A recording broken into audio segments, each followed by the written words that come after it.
Sebenarnya healing itu baik gak sih?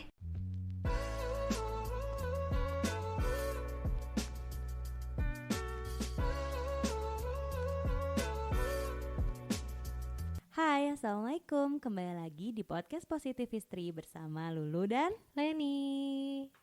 Zaman sekarang memang lagi sering banget digaung-gaungi yaitu healing.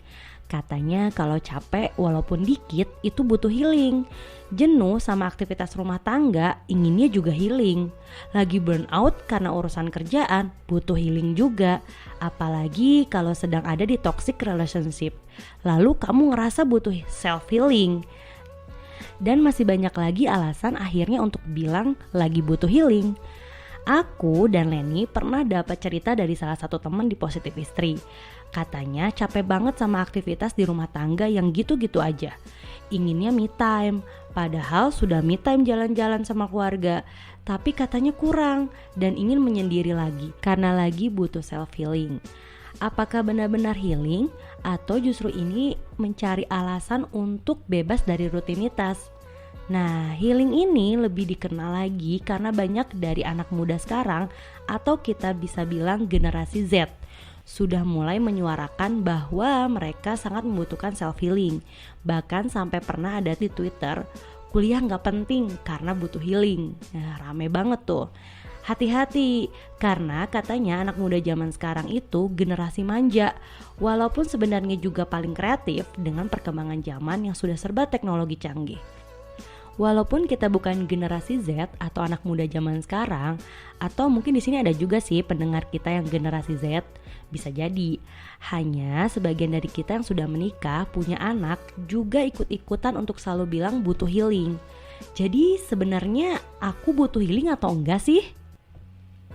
Sebelum kita bahas tentang healing, kita perlu mengenal dulu nih. Sebenarnya kita ini generasi yang besar atau tumbuh pada zaman seperti apa sih? Mungkin generasi Z ini dididik dengan manja karena tumbuh di zaman yang perekonomian sudah sejahtera. Kalau kita generasi lahir di tahun 90-an, tuh generasi yang dididik pada zaman peralihan perekonomian. Sehingga kebanyakan orang tua jadi menaruh ekspektasi yang tinggi buat anak-anaknya. Dan kalau gagal akan malah berbalik untuk menyalahkan dan memarahi karena nggak bisa merealisasikan harapan itu. Karena ekspektasi yang mungkin agak tinggi itulah anak 90-an yang sekarang udah menikah dan punya anak juga turut merasakan beban yang berat membuat harus sempurna. Dari segi kemapanan, tingkat kesuksesan, finansial, sampai memiliki keluarga yang harmonis. Sudut pandang yang kedua, katanya sih ini berhubungan dengan media sosial. Kok bisa? Media sosial ini banyak mengubah kehidupan generasi saat ini. Kalau kita perhatikan, media sosial saat ini tuh cuma buat selebrasi keberhasilan, flexing, atau pamer sesuatu. Dampak yang timbul akan fenomena ini yaitu membuat orang generasi sekarang jadi pengen sukses dengan cepat dan mudah atau bisa dibilang dengan sukses yang instan. Seperti yang kita rasakan saat ini, orang jadi lebih peduli akan kesehatan mental. Walaupun sebenarnya pemahaman tentang menjaga kesehatan mental ini atau menghadapi stres kurang disosialisasikan.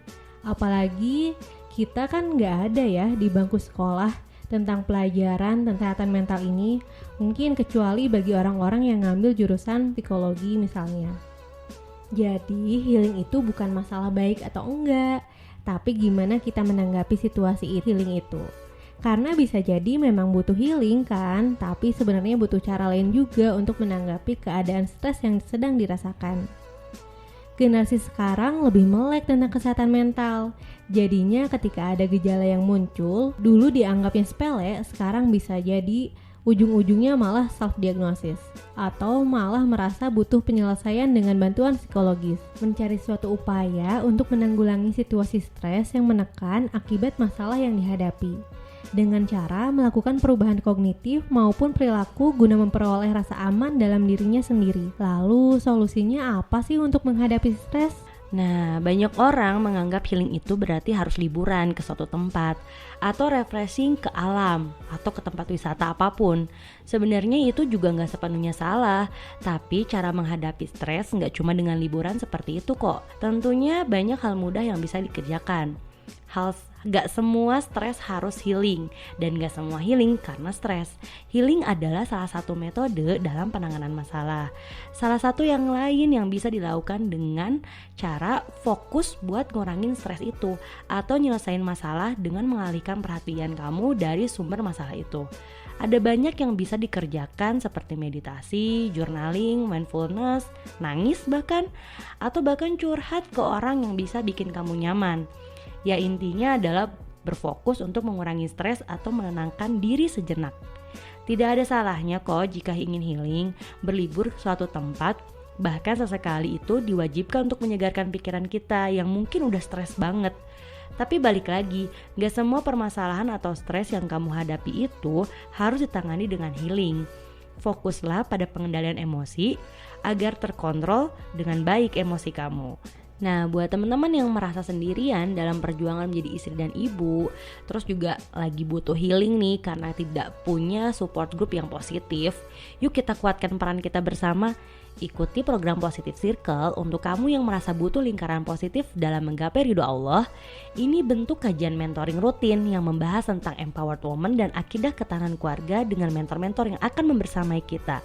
Dan juga ada program Positive Wife untuk kamu yang ingin mengasah peran istri dan peran ibu, ditemani dengan mentor yang expert di bidangnya. Tentunya support group yang sefrekuensi juga.